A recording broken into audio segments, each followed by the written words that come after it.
ಜನನೀಂ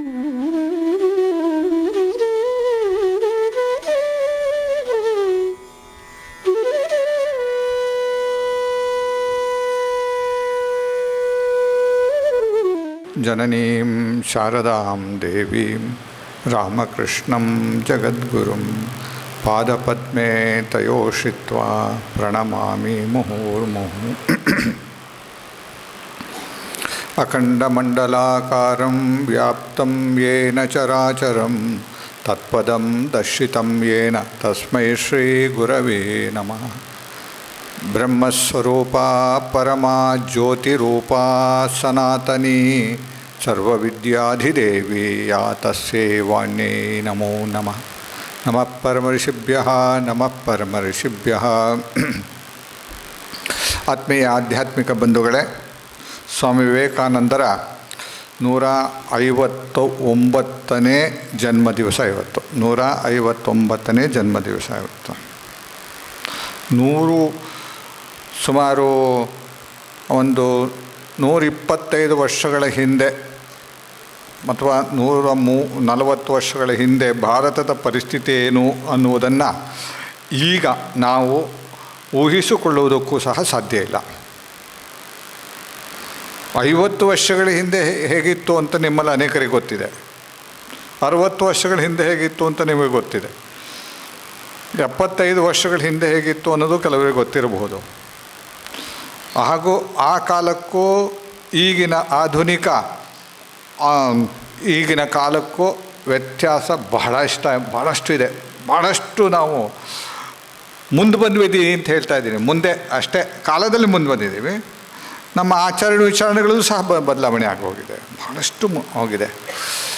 ನಮ್ಮ ಭಾರತಕ್ಕೆ ಒಂದು ಆತ್ಮವಿಶ್ವಾಸವನ್ನು ಮೂಡಿಸಿದವರು, ನಮ್ಮ ಬಗ್ಗೆ ಹಿಂತಿರುಗಿ ನೋಡುವ ಹಾಗೆ ಮಾಡಿದವರು ಸ್ವಾಮಿ ವಿವೇಕಾನಂದರು. ನಮ್ಮ ಬಗ್ಗೆ, ಭಾರತೀಯರ ಬಗ್ಗೆ ಮಾತ್ರ ಅಲ್ಲ, ಪ್ರಪಂಚದ ಜನರು ಹಿಂತಿರುಗಿ ನೋಡೋ ಹಾಗೆ.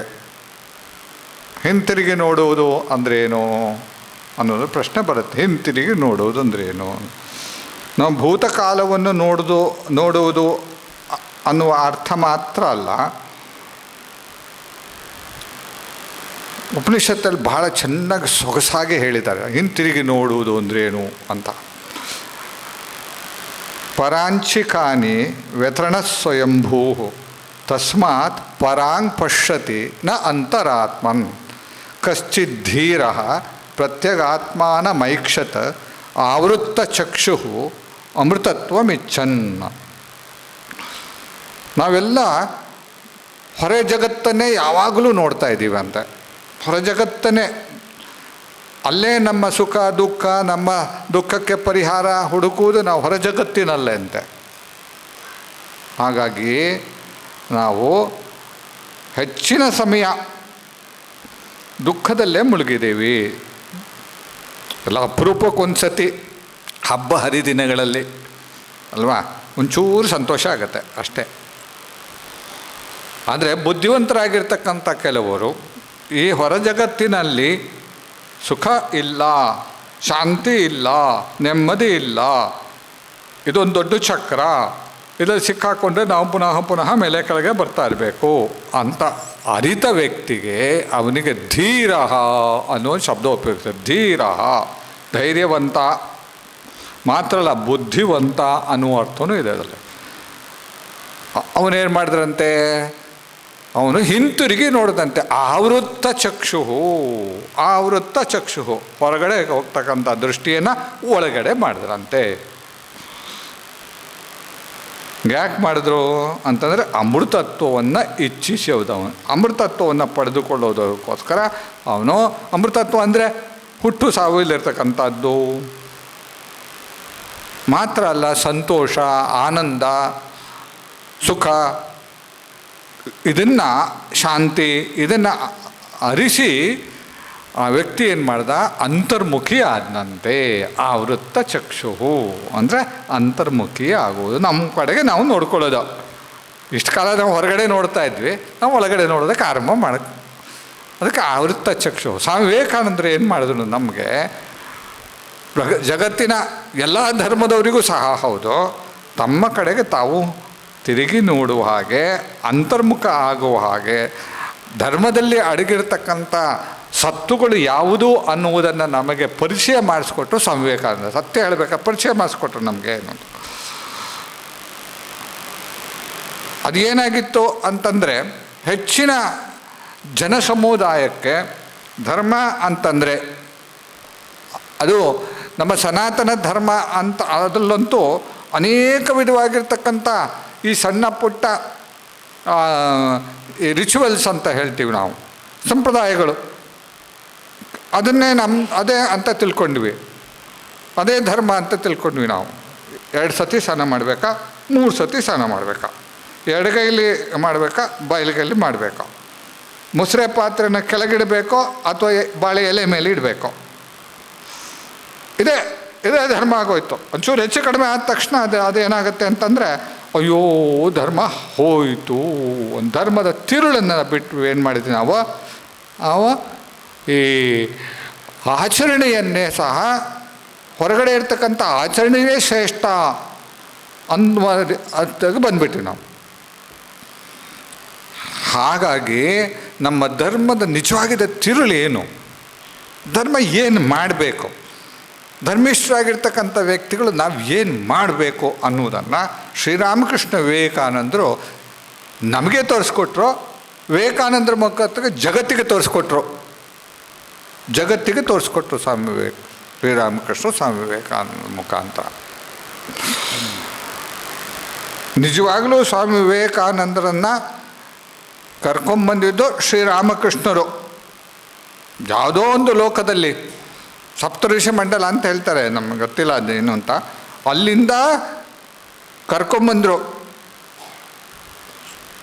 ಕಾಶಿಪುರದಲ್ಲಿರುವಾಗ ನರೇಂದ್ರ ಅಂತ ಹೇಳಿದ, ನರೇಂದ್ರ ನೀನು ಜಗತ್ತಿಗೆ ನೀನು ಬೋಧಿಸಬೇಕು ಅಂತ ಹೇಳಿದಾಗ, ಇಲ್ಲ ಅಂತಂದ್ರು. ಇಲ್ಲ ಅಂತಂದು, ಜಗನ್ಮಾತೆ ನಿನ್ನನ್ನು ಹಿಡಿದು ಮೂಳೆ ಮುಖ ಅಂತ ಕೆಲಸ ಮಾಡಿಸ್ತಾಳೆ ಅಂತ ಹೇಳಿದ್ರು. ಮಾತ್ರ ಅಲ್ಲ, ಬರೆದುಬಿಟ್ರು, ರಾಧೆ ರಾಧೆ ಅಂತ ಬರೆದುಬಿಟ್ಟು ಅದ್ರ ಕೆಳಗಡೆ ಬೆಂಗಾಲಿಯಲ್ಲಿ ಬರೆದಿದ್ದಾರೆ, ನರೇಂದ್ರ ಲೋಕ ಶಿಕ್ಷಣ, ಲೋಕಕ್ಕೆ ಅವನು ದಾರಿ ತೋರಿಸ್ಕೊಡ್ತಾನೆ, ಲೋಕ ಶಿಕ್ಷಣವನ್ನು ಮಾಡ್ತಾನೆ ಅಂಥೇಳಿ ಬರೆದ್ರು.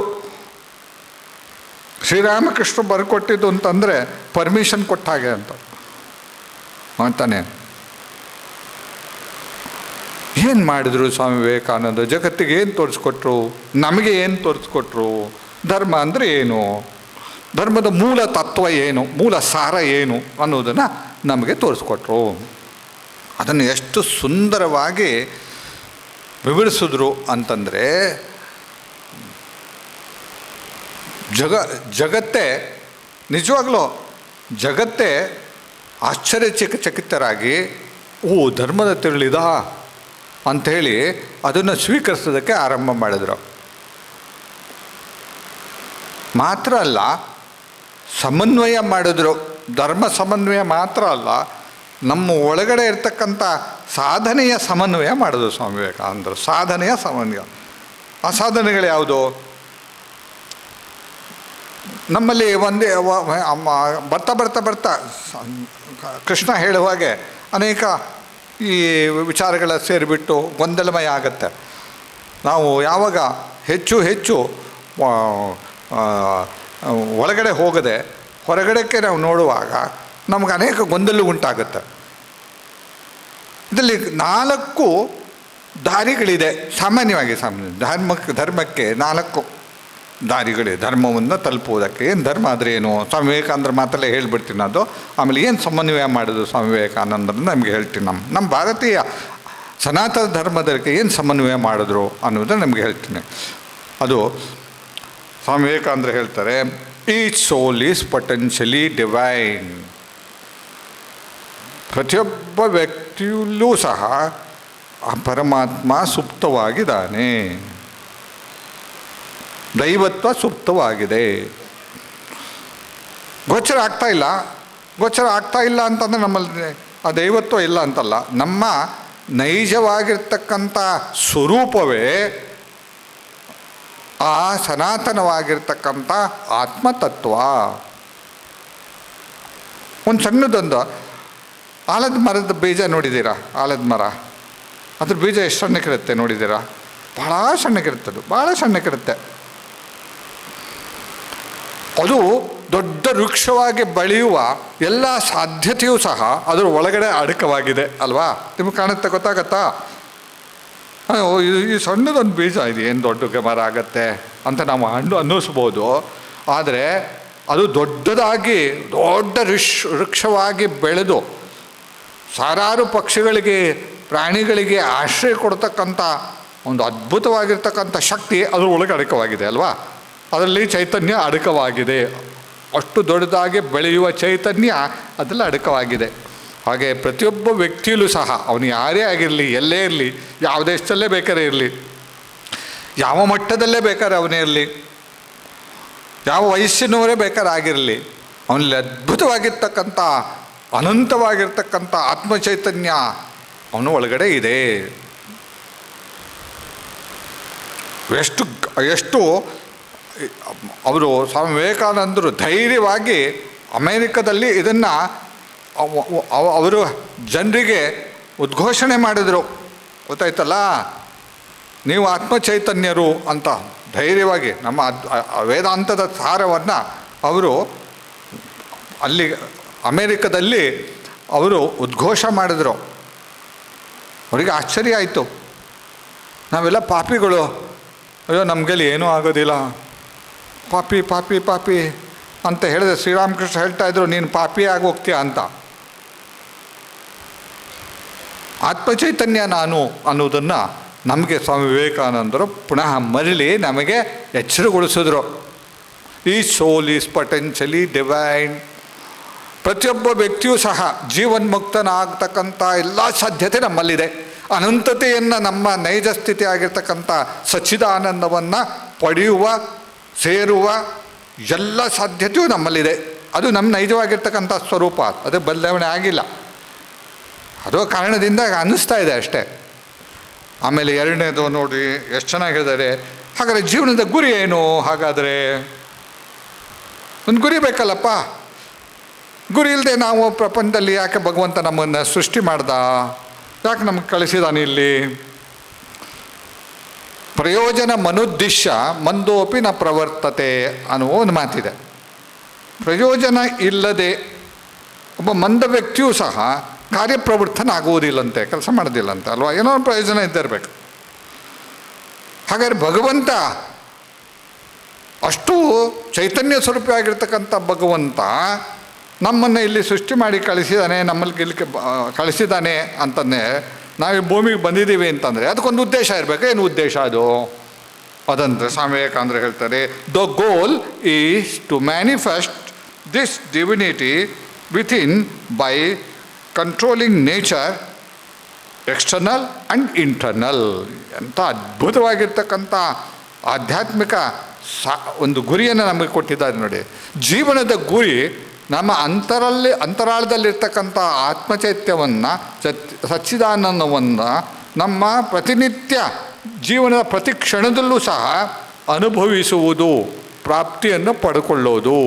ಶ್ರೀರಾಮಕೃಷ್ಣ ಮಾತಿನಲ್ಲಿ ಹೇಳಬೇಕಾದ್ರೆ ಜೀವನದ ಉದ್ದೇಶ ಭಗವತ್ ಸಾಕ್ಷಾತ್ಕಾರ ಆಗೋಯ್ತು. ಒಂದೇ ಸೆಂಟೆನ್ಸ್, ಭಗವತ್ ಸಾಕ್ಷಾತ್ಕಾರ, ಆತ್ಮ ಸಾಕ್ಷಾತ್ಕಾರ.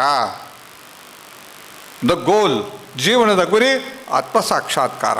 ಹಿಂದಿನಿಂದಲೂ ಸಹ ಇದು ನಮಗೆ ಎಷ್ಟೋ ಸಹಸ್ರ ವರ್ಷಗಳಿಂದಲೂ ಸಹ ಭಾರತೀಯ ಸಂಸ್ಕೃತಿಯ ಅಡಿಸ್ಥಾನ, ಎಲ್ಲ ಕಲೆಯ ಮೂಲ ಉದ್ದೇಶ ಏನಾಗಿತ್ತು ಅಂತಂದರೆ ಇಷ್ಟೇ. ಏನು? ಆತ್ಮ ಸಾಕ್ಷಾತ್ಕಾರ, ಭಗವತ್ ಸಾಕ್ಷಾತ್ಕಾರ. ನೀವು ಯಾವ ಪದಗಳನ್ನು ಬೇಕಾದ್ರೂ ಉಪಯೋಗಿಸಿ, ಕೊನೆಗೆ ಅದು ಒಂದೇ ಗುರಿ, ಒಂದೇ. ಅದು ನಮ್ಮ ಒಳಗಡೆ ಇರ್ತಕ್ಕಂಥ ಅನಂತ, ನಮ್ಮ ನೈಜ ಸ್ಥಿತಿ ಆಗಿರ್ತಕ್ಕಂಥ ಅನಂತ ಚೈತನ್ಯವನ್ನು ನಾವು ಪ್ರತಿ ನಿಮಿಷವೂ ಸಹ, ಪ್ರತಿ ಕ್ಷಣವೂ ಸಹ ಅದನ್ನು ನಮ್ಮದಾಗಿಸಿಕೊಂಡು ಅದರಲ್ಲಿ ಅನುಭವಿಸ್ತಕ್ಕಂಥ, ಅದರಲ್ಲಿ ನೆಲೆ ನಿಲ್ಲುವುದು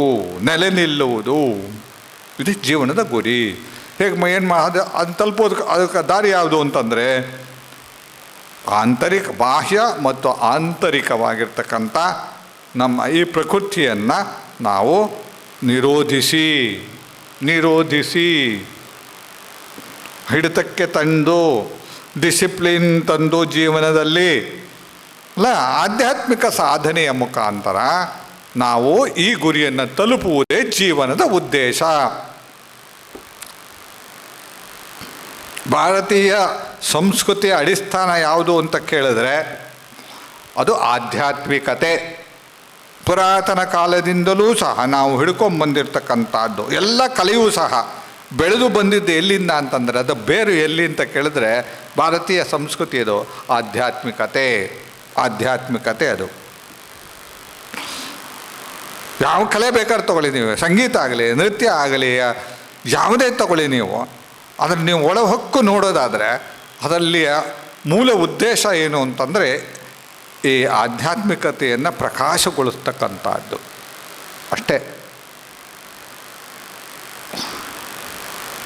ಅದಕ್ಕೆ ದಾರಿ ಯಾವುದು ಅಂತಂದರೆ ಬಾಹ್ಯ ಮತ್ತು ಆಂತರಿಕವಾಗಿರ್ತಕ್ಕಂಥ ಈ ನಮ್ಮ ಪ್ರಕೃತಿಯನ್ನು ನಾವು ಹಿಡಿತಕ್ಕೆ ತಂದು ಶಿಸ್ತುಬದ್ಧವಾದ ಜೀವನದ ಮುಖಾಂತರ ಅದನ್ನು ನಾವು ಸಾಕ್ಷಾತ್ಕಾರ ಮಾಡಿಕೊಳ್ಳುವುದೇ ಜೀವನದ ಉದ್ದೇಶ. ಎಂಥ ಉನ್ನತವಾಗಿರ್ತಕ್ಕಂಥ ಉದ್ದೇಶವನ್ನು ನಮ್ಗೆ ಕೊಟ್ಟು ಹೋದರು ಹಿಂದಿನವರು. ಋಷಿ ಸದೃಶರಾಗಿರ್ತಕ್ಕಂಥ ಸ್ವಾಮಿ ವಿವೇಕಾನಂದರು ಘಂಟಾಘೋಷವಾಗಿ ಜಗತ್ತಿಗೆ ಹೇಳಿದ್ರು, ಜೀವನದ ಉದ್ದೇಶ ಇದು, ಇಂದ್ರಿಯ ಭೋಗ ಅಲ್ಲ.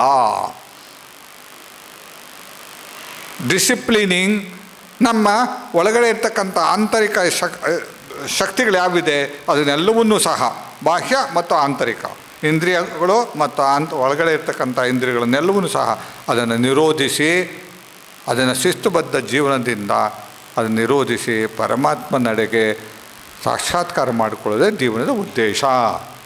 ಆಮೇಲೆ ನೋಡಿ ಮುಂದೆ ನೋಡೋಣ, ಹೌ ಟು ಡೂ ಇಟ್, ಹೇಗೆ ಮಾಡೋದು ಇದನ್ನು ಅಂತ ಹೇಳ್ತಾರೆ. Do this either by work or worship or psychic control or philosophy, by one or more or all of these and be free. 4 ದಾರಿಗಳನ್ನು ನಮಗೆ ಹೇಳ್ಕೊಡ್ತಾರೆ. ಇದರಲ್ಲಿ 4 ದಾರಿಗಳಿದೆ ಅಂತ ನಮ್ಮ ಒಬ್ಬ ನೇಚರ್ ಕರೆಕ್ಟಾಗಿ. ಒಂದು ಕರ್ಮದ ಮುಖಾಂತರ, ಕರ್ಮಯೋಗ ಅಂತ ಹೇಳ್ತಾರೆ, ಕರ್ಮದ ಮುಖಾಂತರ. ಆಮೇಲೆ 1ನೇದು. 2ನೇದು ಭಕ್ತಿಯ ಮುಖಾಂತರ, ಭಕ್ತಿ ಮುಖಾಂತರ. ಇಲ್ಲದೇ ಇದ್ದರೆ ಮನಸ್ಸನ್ನು ಇಚ್ಛಾಶಕ್ತಿಯ ಮುಖಾಂತರ ಮನಸ್ಸು ಮತ್ತು ಇಂದ್ರಿಯಗಳನ್ನು ನಿಗ್ರಹಿಸ್ತಕ್ಕಂಥ ಯೋಗದ ಮುಖಾಂತರ, ಏಕಾಗ್ರತೆಯ ಮುಖಾಂತರ. ಮತ್ತು ಬೌದ್ಧಿಕವಾಗಿ ಆಳವಾಗಿ ವಿಚಾರ ಶಕ್ತಿಯ ಮುಖಾಂತರ ಅನಿತ್ಯ ವಸ್ತುವನ್ನು ದೂರ ಮಾಡಿ ಸತ್ಯದಲ್ಲಿ ನಿಲ್ತಕ್ಕಂಥ ವಿಚಾರ ಶಕ್ತಿಯ ಮುಖಾಂತರ, ಜ್ಞಾನದ ಮುಖಾಂತರ. ಜ್ಞಾನ 4 ಯೋಗ ಕೊಟ್ಟೋಗಿದ್ದಾರೆ. ಒಂದು ಕರ್ಮಯೋಗ, ಇನ್ನೊಂದು ಭಕ್ತಿ ಯೋಗ, ಇನ್ನೊಂದು ಯೋಗ ಅಥವಾ ರಾಜಯೋಗ, ಇನ್ನೊಂದು ಜ್ಞಾನಯೋಗ. ಈ 4 ಯೋಗಗಳಲ್ಲಿ ಯಾವುದಾದ್ರು ಒಂದು ತಗೊಳ್ಳಿ, ಯಾವುದಾದ್ರು ಒಂದು ಮುಖ್ಯವಾಗಿ ತಗೊಳ್ಳಿ, ಅಥವಾ ಅದನ್ನು ಎಲ್ಲವನ್ನೂ ಸಹ ಒಟ್ಟಿಗೆ ಜೀವನದಲ್ಲಿ ರೂಢಿಸಿಕೊಂಡು ಆತ್ಮಸಾಕ್ಷಾತ್ಕಾರ ಮಾಡಿರಿ, ನೀವು ಸ್ವತಂತ್ರರಾಗಿರಿ ಅಂತ. ಸ್ವತಂತ್ರರಾಗಿರಿ ಅಂತ. ಸ್ವತಂತ್ರ ಅಂದ್ರೇನು? ಆಗಸ್ಟ್ 15ನೇ ತಾರೀಕದ ಸ್ವತಂತ್ರನಾ? ಅಲ್ಲ, ನಾವೆಲ್ಲ ಬಂಧಿತರಾಗಿದ್ದೀವಿ. ಯಾವುದಲ್ಲಿ ಬಂಧಿತರಾಗಿದ್ದೀವಿ ಅಂತಂದರೆ ನಮ್ಮ ಇಂದ್ರಿಯ, ನಮ್ಮ ಮನಸ್ಸು, ಜನ್ಮಾಂತರ ಸಂಸ್ಕಾರಗಳು ನೆಲೆನಿಲ್ತಿರ್ತಕ್ಕಂಥ ಆಂತರಿಕ ಅಂತಃಕರಣಗಳಲ್ಲಿ ಉದ್ಭವಿಸ್ತಕ್ಕಂಥ ನಾನಾ ವಿಧವಾದವಾಗಿರ್ತಕ್ಕಂಥ ಭಾವನೆಗಳು, ಚಿಂತನೆಗಳು, ಇದರಿಂದ ಬಂಧಿತರಾಗಿದ್ದೀವಿ ನಾವು. We are slave to our own desires. ನಾವೆಲ್ಲೂ ನಮ್ಮಲ್ಲಿ ಆಸೆಗಳಿಗೆ, ಅತೃಪ್ತಿಗೆ ನಾವು ಬಂಧಿತರಾಗಿಬಿಟ್ಟಿದ್ದೀವಿ, ಫ್ರೀಡಮ್ ಕಳ್ಕೊಂಡ್ಬಿಟ್ಟಿದ್ದೀವಿ. ಸ್ವಾಮಿ ವಿವೇಕಾನಂದರು ಹೇಳ್ತಾರೆ, ಈ ಬಂಧನದಿಂದ ನೀವು ಮುಕ್ತರಾಗಿ ಈ 4 ಯೋಗಗಳಲ್ಲಿ ಯಾವುದಾದ್ರೂ ಒಂದು ಯೋಗವನ್ನು ಮುಖ್ಯವಾಗಿ ಇಟ್ಕೊಳ್ಳಿ, ಅಥವಾ 4 ಯೋಗಗಳನ್ನು ಸಹ ಜೀವನದಲ್ಲಿ ನೀವು ರೂಢಿಸಿಕೊಳ್ಳಿ, ಮತ್ತು ನೀವು ಮುಕ್ತರಾಗಿ ಮುಕ್ತಿಯನ್ನು ಪಡ್ಕೊಳ್ಳಿ. ಇದೇ ಜೀವನದ ಗುರಿ ಅಂತ ಹೇಳ್ತಾರೆ ನೋಡಿ ಸ್ವಾಮಿ ವಿವೇಕಾನಂದರು. ಕರ್ಮಯೋಗ ಒಂದೇ ಯೋಗ, ನಿಜವಾಗ್ಲೂ ಒಂದೇ ಯೋಗದಿಂದ ಇರೋದಕ್ಕೆ ಸಾಧ್ಯ ಇಲ್ಲ.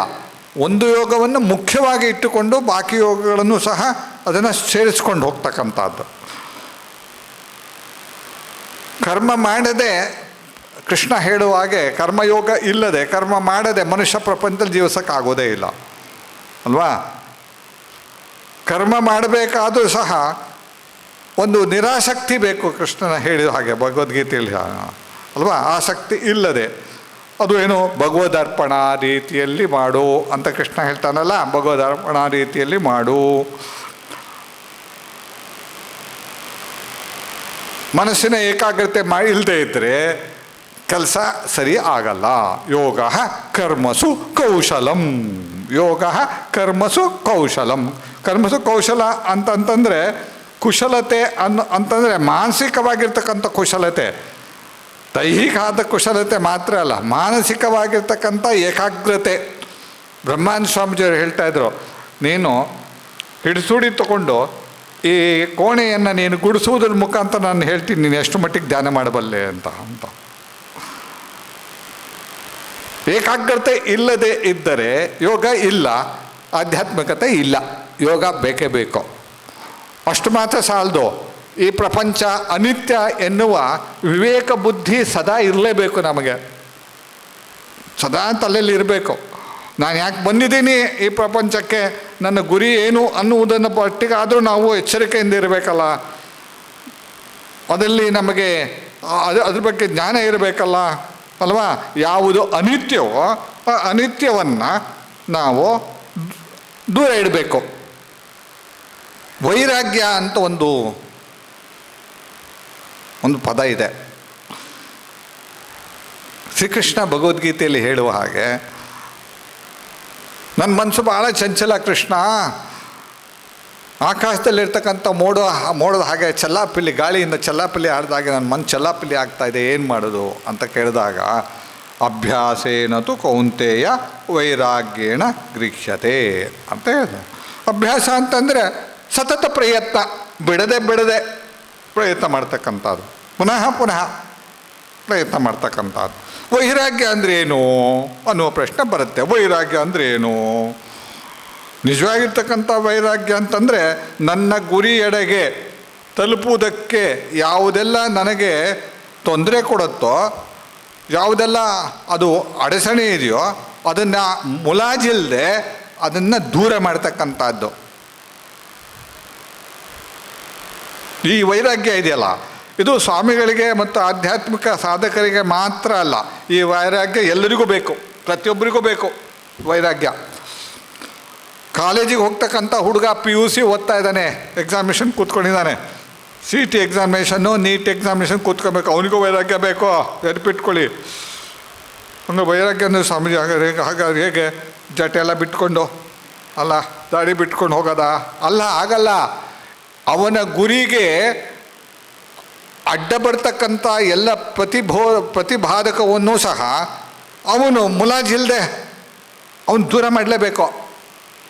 ಅವನ ಫ್ರೆಂಡ್ಸ್ ಬಂದು ಕರೆದುಬಿಟ್ಟಪ್ಪ, ಒಳ್ಳೇದೊಂದು ಸಿನಿಮಾ ಬಂದಿದೆ ಬಾ ಅಂತ ಹೇಳಿದ್ರೆ ಮುಲಾಜಿದ್ದೆ ಬರಲ್ಲ, ನನ್ನ ಗುರಿ ಇದು ಅನ್ನುವ ಆ ತ್ಯಾಗ ಬುದ್ಧಿ ಬೇಕಲ್ಲ, ಹೋಗೋದಿಲ್ಲ ಅಂತ ಬೇಕಲ್ಲ. ವೈರಾಗ್ಯ ಯಾವುದು ಅದು ನಮಗೆ ಪ್ರತಿಬಾಧಕವೋ ಅದನ್ನು ನಾವು ತ್ಯಜಿಸಬೇಕಂತೆ. ಬೇಡ ಅಂತ, ಅದು ಬೇಡ ಅಂತ ಮನಸ್ಸಲ್ಲಿ ಬರಬೇಕು. ಆ ವೈರಾಗ್ಯಕ್ಕೆ, ಆಧ್ಯಾತ್ಮಿಕ ವೈರಾಗ್ಯಕ್ಕೆ ಭಾಳ ಸುಂದರವಾಗಿ ಉದಾಹರಣೆ ಕೊಡ್ತಾರೆ.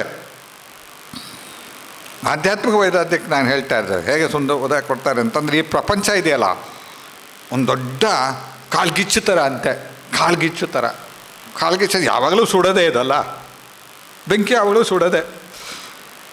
ಮೈ ಸುಡದೆ ಇದ್ರೂ ಮನಸ್ಸಿಗಾರು ಸುಡುತ್ತದು ನಮ್ಮನ್ನು. ಚಿಂತೆ ಅನ್ನುವುದು ಒಂದು ಇದೆಯಲ್ಲ, ಅದು ಬೆಂಕಿ ಅಂತೆ. ಚಿಂತೆಗೂ ಮತ್ತು ಚಿತೆಗೂ ಬಿಂದು ಮಾತ್ರ ಅಂತೆ ವ್ಯತ್ಯಾಸ.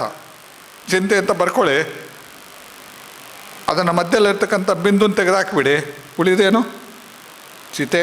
ಅದು ಸುಡೋದೇ ಅಲ್ಲ, ಈ ಪ್ರಪಂಚ ಅನ್ನೋದು ಸುಡೋದು. ಅವ್ರು ಹೇಳ್ತಾರೆ, ಒಬ್ಬ ನಿಜವಾಗಿರ್ತಕ್ಕಂಥ ಆಧ್ಯಾತ್ಮಿಕ ವೈರಾಗ್ಯವನ್ನು ಹೊಂದಿರತಕ್ಕಂಥ ವ್ಯಕ್ತಿ ಹೇಗಿರ್ತಾನೆ ಅಂತಂದರೆ, ಅವನು ದೀಪ್ತಿಶಿರ ಜಲಮರಾಶಿಮಿವ ಅಂತ ಹೇಳ್ತಾರೆ.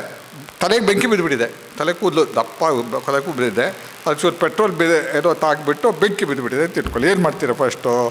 ಅದು ಎಲ್ಲಿಂದ ಬಂತು, ಅದು ಬೆಂಕಿ ಪಟ್ಟಿಗೆಯಿಂದ ಬಂತು ಅಂತ ಯೋಚನೆ ಮಾಡ್ತಾರಾ? ಮೊದಲು ನೀರೆಲ್ಲಿದೆ ಅಂತ ಓಡ್ತಾರಲ್ಲ. ಹಾಗೆ ಒಬ್ಬ ವ್ಯಕ್ತಿ ಅಷ್ಟು ಮಟ್ಟಿಗೆ ಈ ಪ್ರಪಂಚವನ್ನು ಪ್ರಪಂಚದ ಬಗ್ಗೆ ವೈರಾಗ್ಯವನ್ನು ತಾಳ್ಬೇಕಂತೆ ಅಲ್ವಾ? ಆ ವೈರಾಗ್ಯಕ್ಕೆಂದರೆ ನಿಜವಾಗ್ಲೂ ಅರ್ಥ ಅಂತಂದರೆ, ಯಾವುದು ನನ್ನ ಗುರಿಗೆ ತಾಳುವುದಕ್ಕೆ ಪ್ರತಿಬಾಧಕವೋ ಅಡಚಣೆ ಉಂಟು ಮಾಡುತ್ತೋ ಅದನ್ನು ಪೂರ್ಣ ಮನಸ್ಸಿನಿಂದ, ದೃಢವಾದ ಮನಸ್ಸಿನಿಂದ ತ್ಯಜಿಸುವುದು ವೈರಾಗ್ಯ.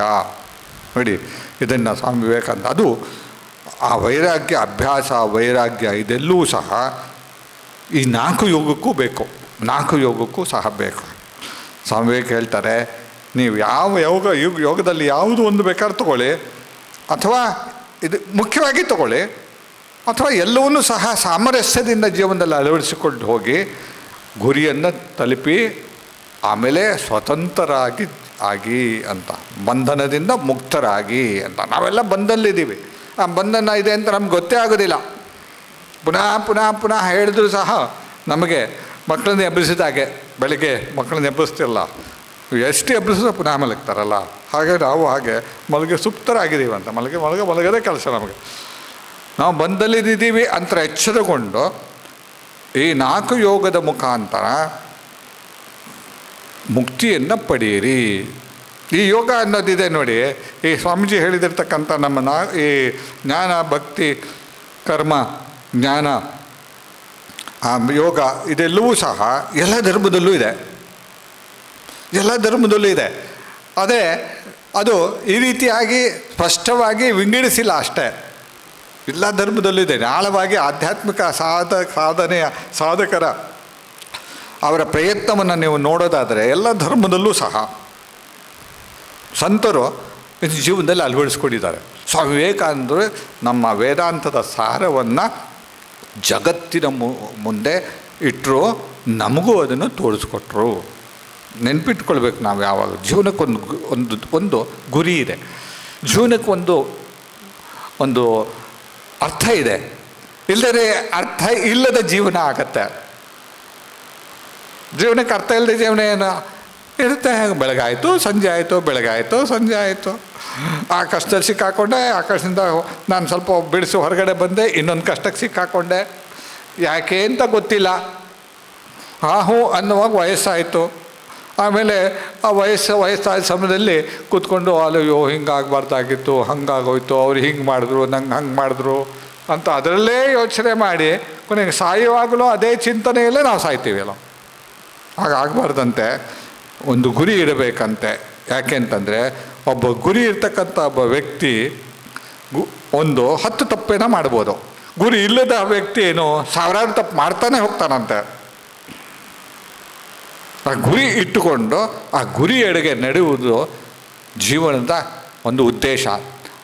ಏನು ಗುರಿ ಕೊಟ್ಟಿದ್ದಾರೆ ನಮಗೆ ಭಗವಂತ, ಏನು ಗುರಿ ಕೊಟ್ಟಿದ್ದಾರೆ ಜೀವನದಲ್ಲಿ ಅಂತ ಹೇಳಿದ್ರೆ, ಭಗವತ್ ಸಾಕ್ಷಾತ್ಕಾರ ಅಥವಾ ಆತ್ಮ ಸಾಕ್ಷಾತ್ಕಾರ. ಪರಮಾತ್ಮನನ್ನು ಸಾಕ್ಷಾತ್ಕಾರ ಮಾಡಿಕೊಳ್ಳುವುದೇ ಅಥವಾ ಆತ್ಮ ಸಾಕ್ಷಾತ್ಕಾರ ಮಾಡಿಕೊಳ್ಳುವುದೇ ಜೀವನದ ಗುರಿ ಅನ್ನುವುದನ್ನು ಸ್ವಾಮಿ ವಿವೇಕಾನಂದರು ಜಗತ್ತಿಗೆ ತೋರಿಸ್ಕೊಟ್ರು, ಭಾರತೀಯರಿಗೆ ತೋರಿಸ್ಕೊಟ್ರು. ಅದನ್ನು ಹೇಗೆ ಮಾಡಬೇಕು ಅನ್ನುವುದನ್ನು ಸಹ ಅವರು ಬಹಳ ಸುಂದರವಾಗಿ ಹೇಳಿದ್ದಾರೆ. ನಮ್ಮ ರಾಮಕೃಷ್ಣ ಮಠ ಮತ್ತು ಮಿಷನ್ನಿನ ಧ್ಯೇಯೋದ್ದೇಶವನ್ನು ಅದರಲ್ಲಿ ಹೇಳ್ತಾರೆ. ಮಂತ್ರ ಇದೆ, ಆತ್ಮನೋ ಮೋಕ್ಷಾರ್ಥಂ ಜಗದ್ಧಿತಾಯ ಚ. ಆತ್ಮನ ನಮಗೆ ಮುಕ್ತಿ, ನನ್ನ ಸ್ವಂತ ಮುಕ್ತಿ, ಜೊತೆಗೆ ಜಗತ್ತಿನ ಸಹ ಸೇವೆ, ಜಗತ್ತಿನ ಸೇವೆ, ಜಗತ್ತಿನ ಸೇವೆ. ಆತ್ಮನೋ ಮೋಕ್ಷಾರ್ಥಂ ಜಗದ್ಧಿತಾಯ ಚ ಎನ್ನುವ ಒಂದು ಅದ್ಭುತವಾಗಿರ್ತಕ್ಕಂಥ ಸಾಧನಾ ವಿಧಾನವನ್ನು ನಮಗೆ ಸ್ವಾಮಿ ವಿವೇಕಾನಂದರು ಕೊಟ್ಟು ಹೋಗಿದ್ದಾರೆ. ಸ್ವಾಮಿ ವಿವೇಕಾನಂದರ ವ್ಯಕ್ತಿತ್ವ ಇದೆಯಲ್ಲ, ಅದು ಅದ್ಭುತವಾಗಿರ್ತಕ್ಕಂಥದ್ದು. ನಾನು ಯಾವಾಗಲೂ ಒಂದು ಪುರಂದರದಾಸರ ಒಂದು ಪದವನ್ನು, ಒಂದು ಭಜನೆಯನ್ನು ನಾನು ಭಾಳ ಇಷ್ಟಪಡ್ತೀನಿ. ಅದು ಕೇಳಿದಾಗೆಲ್ಲ ನನಗೆ ಸ್ವಾಮಿ ವಿವೇಕಾನಂದರ ಬಗ್ಗೆ ನನಗೆ ನೆನಪಾಗತ್ತೆ.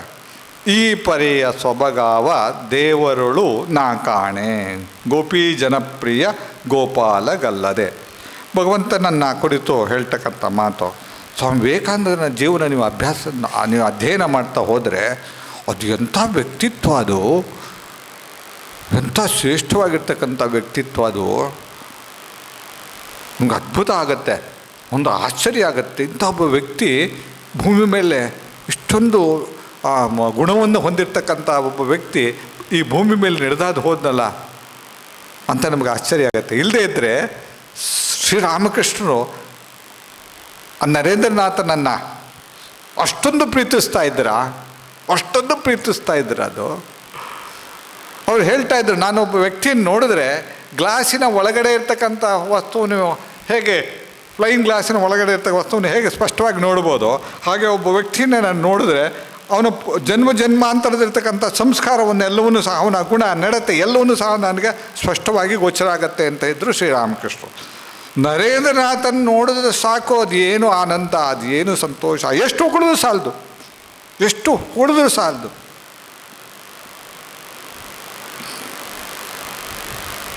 ಅಷ್ಟು ಮಟ್ಟಿಗೆ ಹೊಗಳಬೇಕಾದ್ರೆ ಶ್ರೀರಾಮಕೃಷ್ಣರು ಹೊಗಳಬೇಕು ಅಂತಿದ್ದರೆ ನೀವೇ ಯೋಚನೆ ಮಾಡಿ.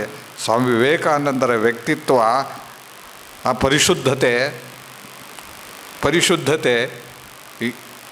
ಅರ್ಥ ಮಾಡಿಕೊಳ್ಳೋದು ಬಹಳ ಕಷ್ಟ ಇದೆ.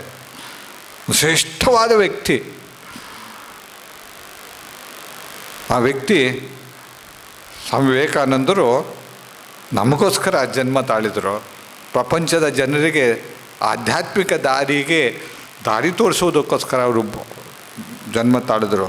ಭಾರತಕ್ಕೆ ಭಾರತೀಯತೆ ಅಂದರೆ ಏನು ಅನ್ನೋದನ್ನು ತೋರಿಸಿಕೊಡೋದಕ್ಕೋಸ್ಕರ ಸ್ವಾಮಿ ವಿವೇಕಾನಂದರು ಬಂದರು ಅಲ್ವಾ.